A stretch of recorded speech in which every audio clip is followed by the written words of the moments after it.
Sapphire Guru, and today we'll be playing some more Hogwarts Legacy. So, let's get started! Our episode begins with me running down the halls of Hogwarts to locate Professor Fig, who I've officially decided is not my kidnapper. On the way, I met a Hufflepuff student by the name of Arthur Plummly, who asked me if I wanted to look for a treasure. Following a treasure map to be precise. Slight respite from battling the odd troll, I should think. After telling him I couldn't care less about the treasure, I found my way to Professor Fig's office, where I found a rather hateful letter about me from Professor Black to Professor Fig. After trying to demolish it, I finally tracked Professor Fig down, and we discussed a situation regarding a map he had found, which led me to believe there was something I needed in the restricted section. It leads to the library, the restricted section to be precise, and a bit beyond. I see traces of magic there on the map. Now, I'm very clearly not a Slytherin. I would never let my ambition get in the way of my studies. Words cannot describe how much I cared about not getting detention for sneaking into a library. But numbers can, 2 out of 10. I decided to take matters into my own hands and consult Professor Hackett for advice. He then told me to ask Lucan Brattleby about the unsanctioned dueling club across Wands and practice there. No. You might be a perfect fit for a certain exclusive, unsanctioned dueling organization. Sebastian Sallow, I trusted you. Never mind him, we'll get to that later. Seems crossed wands isn't as secret as it's believed to be. Now listen to this clip very closely, as we're about to hear one of the most annoying people in all of Hogwarts Legacy, and I mean all of it. If only a new student would help me. That seemed kind of targeted, don't you think? That was the voice of Zenobia Noke, who we would rather unfortunately meet later. For now, though, I headed to Crossed Wands, finding the iconic haunted toilets many of us know and love from Chamber of Secrets. As I pondered whether the current occupant of the toilets was Peeves or Moaning Myrtle, I arrived at my match, and rather stupidly took on 3 students alone. Ready to get thrashed? Nope, because somehow I survived, and proceeded to flawlessly complete various spell combinations, leading me to finish Professor Hackett's class with no issue whatsoever. She was rather impressed and rewarded me with a new toy. This one summoned fire.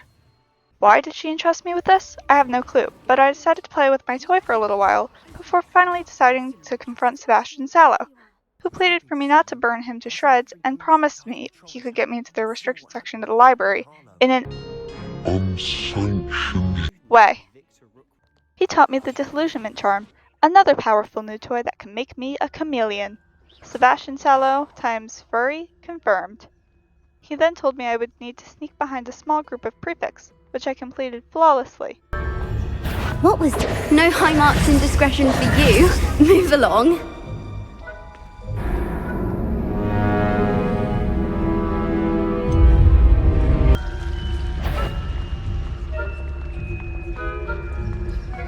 That's cool.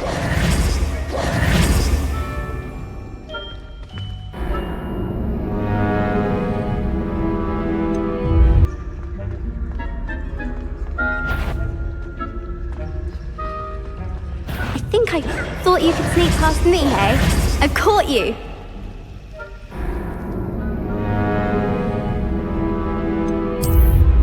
And I quickly made my way into the library.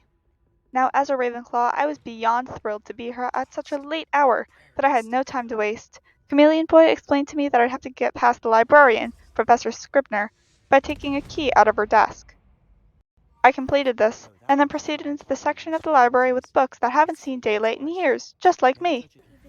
I banged out most of the restricted section with the lizard man at my side, until Peeves came along and ruined everything. Who have we here? Sebastian Sallow and his new little friend, out exploring where they shouldn't be. Naughty, naughty, you'll get caughty.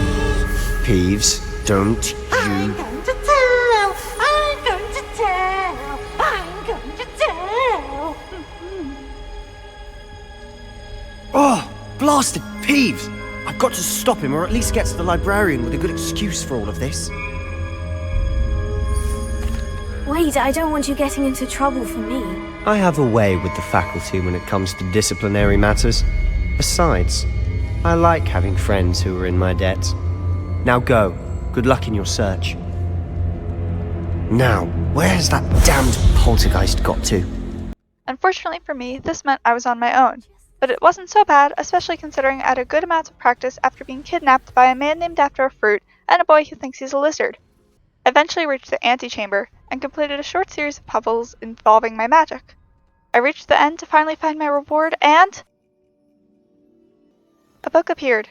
I did all that work for a book. Apparently this insult was enough to make the book cry, and the pensive beneath it showed me a new memory.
You wanted to see me?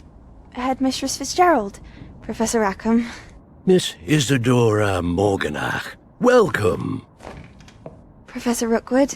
Professor Bakar? We understand that you are adjusting well to life at Hogwarts. I am. I am glad. Especially in light of your unusual situation, starting as a 5th year. As it happens, I was also admitted to Hogwarts as a 5th year. I've never heard of another like us.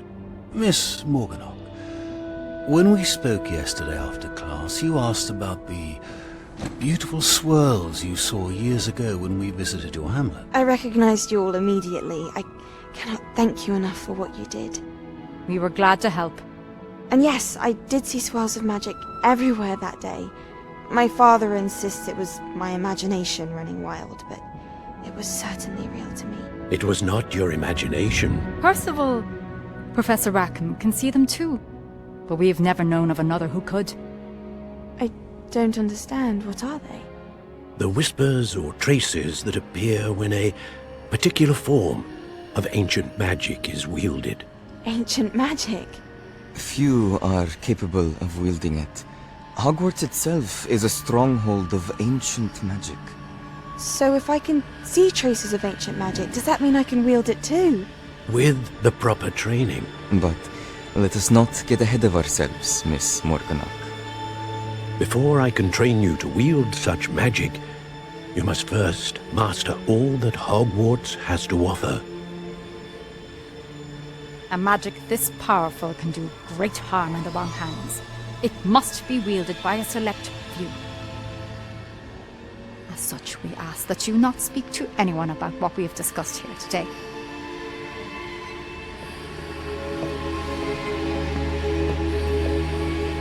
Apparently, Isadora Morganach and Percival Rackham were the only other magic users who could see and wield blue raspberry magic like I could.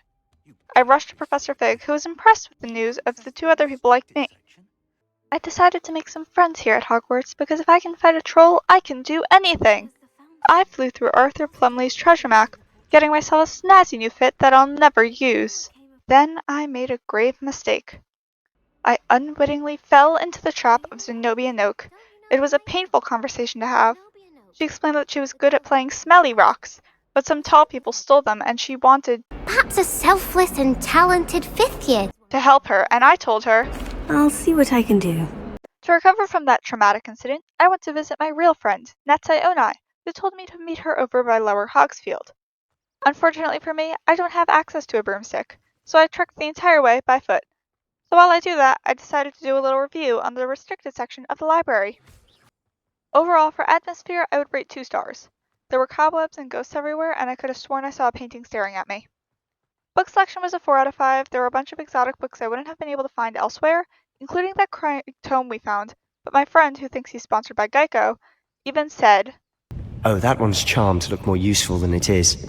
It's fooled me twice. Never judge a tome by its cover, I say. So I honestly wouldn't trust their entire stock.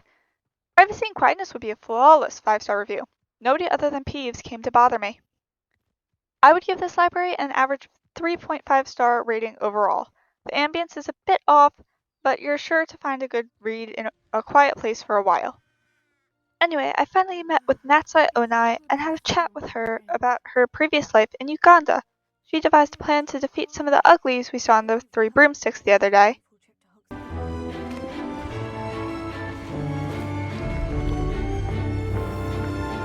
You said you could get to the child when they came to Hogsmeade. That all you needed was a distraction. I gave you a distraction. I just watched a student take down your distraction. I agreed, and I was going to end off the video there, but I couldn't resist following the urgent screams of a lady over by the water who was being attacked. I quickly took care of some Ashbinders, dark wizards who worked for good old pal Ranrock, and then figured out a Merlin trial, or a logic puzzle devised by Merlin to keep his fellow Slytherins occupied. This one had to do with me setting 3 pots on fire, which I quite liked, because I like putting pots on fire. In fact, I like putting anything on fire. With that, I decided to end the video off before I encountered another fun event. Thank you so much for watching. Don't forget to leave a like and subscribe. I'll catch you in the next video. I'm Sapphire Guru. Stay cool. Peace out.